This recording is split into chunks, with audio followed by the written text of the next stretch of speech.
Metal Driver here, and today I am doing another Ultimate Edition review, and this time it'll be of the brand new Andre the Giant. And before I go ahead, I just want to quickly say, Swa, Not 316, Brandon Whip, Super Mario Bryce, Dove Figs UK, Arshdeep Singh, and of course, The Bloodline, you have all been acknowledged. On the side you get an image of Andre, then on the back you get another couple images along with some information, but enough of the box, let's go ahead and open this up and take a closer look at Andre the Giant. Here we get a 360 look at Andre. We see all the details on the figure, and he comes with some accessories that include fisted hands, open hands that have the index finger and middle finger close to each other, some pointing hands, and the world title, which we did get this one with Series 100 Andre, although this one's actually longer. So if you can see by the straps, the Ultimate Edition one is slightly longer. The details on the belt look really nice, so it is cool that we get this. Even though we just got this not too long ago, still nice to have it. Good looking side plates everywhere. Then he also comes with 3 additional head sculpts, giving him a total of 4, which is nice. So this one has a slight smile. Teeth look nice and yellow. So good detailing on the sculpt, and the paint looks really good. The eyes and the eyebrows are painted well.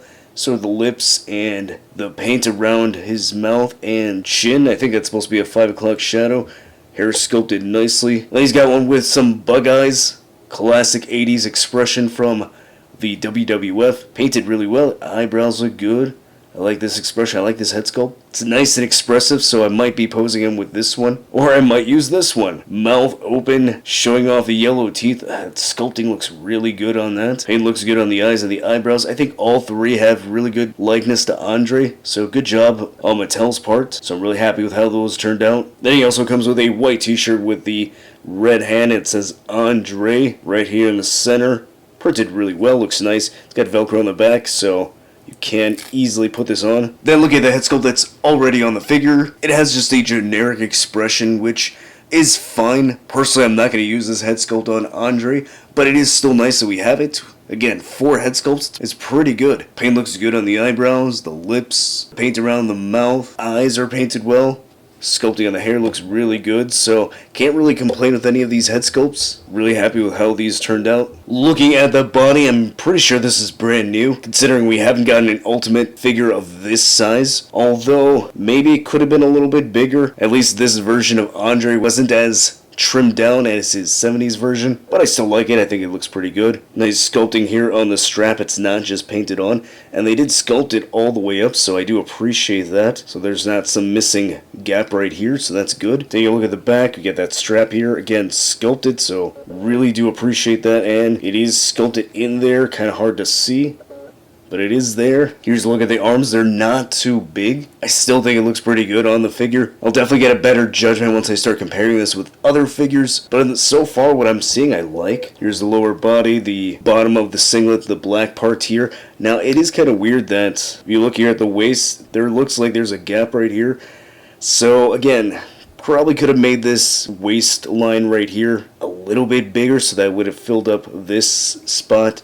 These little gaps right here that I'm seeing around the waist here at the swivel, so that looks off.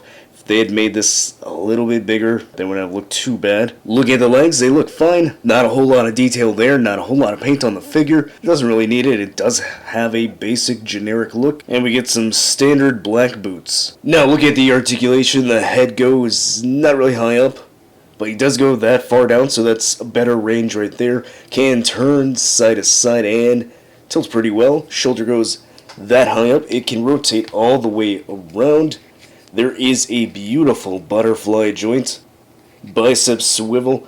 Double jointed elbows. A swivel and hinge at the wrist. Ball joint at the diaphragm, so he goes, holy cow, not really that far forward, so that's kind of disappointing.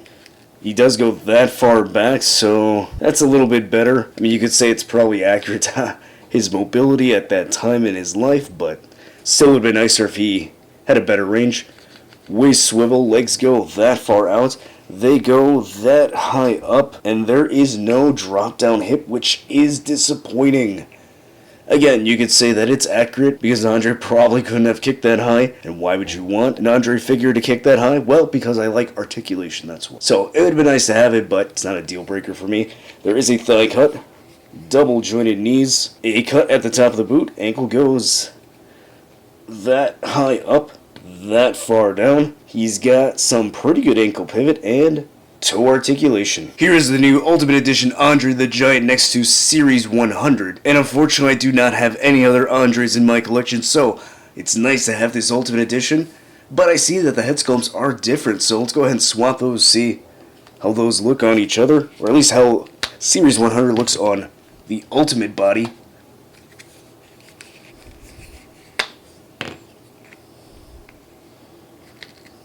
Okay, that doesn't look too bad. I like that. And why not? Let's just put the Ultimate head on Series 100, and that looks a little bit silly. And it is worth noting that the Series 100 does look a little bit taller, so maybe he's wearing dress shoes that have heels. Here he is next to Ultimate Edition Hulk Hogan. Here he is next to Omos. And here he is next to the Giant that I customized. And actually, I want to see how this Giant basic head looks like on this Andre body. Alright, that doesn't look bad. I might get another Andre just so I can do this. An Ultimate Edition WCW Giant. That sounds pretty good, especially since we're probably not going to get one unless Big Show comes back to WWE, but who knows. But for now, I think this is pretty good. Overall, I think this figure is pretty good. A nice solid entry to the Ultimate Edition line, and considering I don't have another Andre, at least one that depicts his WWF late 80s run, it's nice to have this one in my collection, especially since it's an Ultimate Edition one. So, is it worth picking up? I say yes if you're a fan of Andre, if you're a fan of this golden era of wrestling, and especially if you don't have another in-ring attire Andre, this is the one to go with. I think it's a solid figure to add to your collection. So if you enjoyed this video, hit that like button and subscribe. If you want to check out more wrestling figure reviews, click on the card at the end of the video, and I'll see you next time.